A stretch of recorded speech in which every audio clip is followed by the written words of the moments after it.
Talvez seja melhor gravar com o Sound Record. Hoje eu estava lendo um pouco sobre as teorias de Georg Cantor. Georg Cantor é um matemático da Alemanha que definiu a teoria dos números. Georg Cantor fala sobre cardinalidade. Ele disse que o conjunto dos números naturais e o conjunto dos números reais não têm a mesma cardinalidade.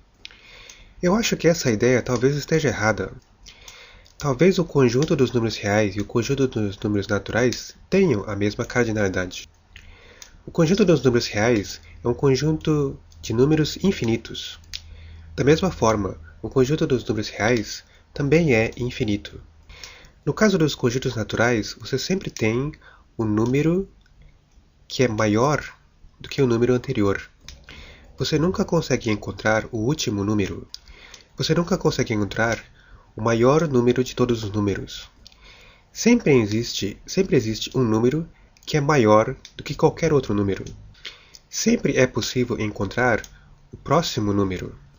Você nunca consegue encontrar o último número.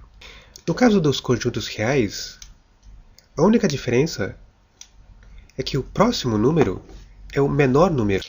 No caso dos conjuntos reais, você sempre consegue encontrar um número que é menor do que qualquer outro número. Você nunca consegue encontrar o menor de todos os números. No caso dos conjuntos reais, você nunca consegue encontrar o último número. No caso dos conjuntos reais, o último número é o menor número. No caso dos conjuntos naturais, o último número é o maior número. Mas em qualquer desses conjuntos, você não consegue encontrar o último número. É por isso que esses dois conjuntos são infinitos. Você nunca consegue encontrar o último número. Sempre existe um número que é o próximo número. Sempre existe um número que está entre o número presente e o último número.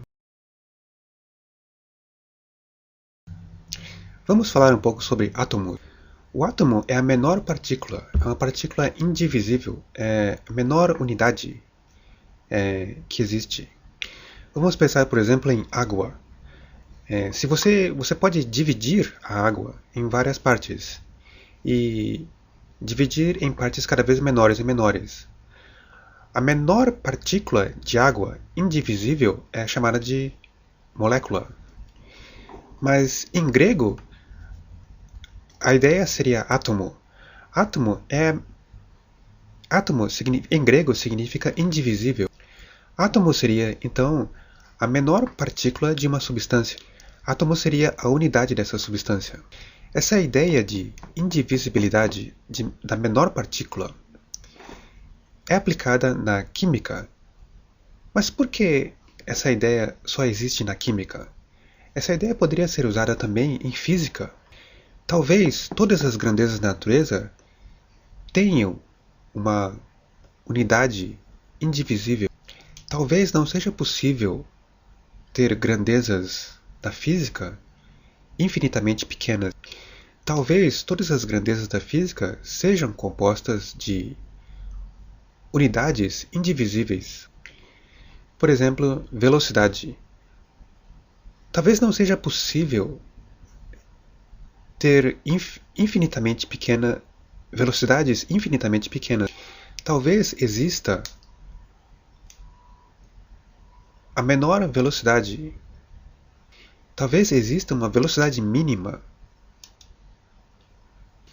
E toda e qualquer velocidade seja um múltiplo da velocidade mínima. Seria a ideia de átomo expandida para a física. Não apenas velocidade, mas qualquer grandeza física. Velocidade, massa, aceleração, força. Qualquer grandeza física talvez seja composta de unidades indivisíveis. Isso seria a ideia da mecânica quântica, expandida para todas as grandezas da física. Talvez todas as grandezas da física sejam compostas de unidades indivisíveis, compostas de átomos, compostas de unidades mínimas. Talvez não seja possível ter uma grandeza da física que seja infinitamente pequena. Talvez a ideia matemática de continuidade não seja aplicável às grandezas da física. Embora na matemática muitas funções que são usadas para representar a natureza sejam funções contínuas, talvez a natureza não seja contínua. Nesse caso, todas as grandezas da física seriam múltiplos de uma quantidade mínima. Essa quantidade mínima seria o átomo dessa grandeza. Da mesma forma como você divide uma quantidade de água, você pode dividir até atingir a molécula da água. A molécula é a menor unidade de água, indivisível. Mas não apenas água, talvez qualquer outra grandeza da física, velocidade, luz. A menor quantidade de luz é chamada de fóton. Isso é uma ideia central da mecânica quântica. Mas essa ideia da mecânica quântica, de que tudo pode ser, de que grandezas como a luz, na verdade são partículas de luz indivisíveis, essa ideia pode ser expandida para todas as grandezas da física. Talvez todas as grandezas da física sejam compostas de partículas indivisíveis. Porque essa ideia de infinitamente pequeno talvez seja uma ideia matemática não aplicável à natureza. Será que existe algo na natureza que é infinitamente pequeno ou infinitamente grande? Talvez tudo na natureza tenha um limite. A menor unidade talvez sempre exista para qualquer coisa na natureza a menor unidade. Talvez na natureza sempre exista um máximo e um mínimo.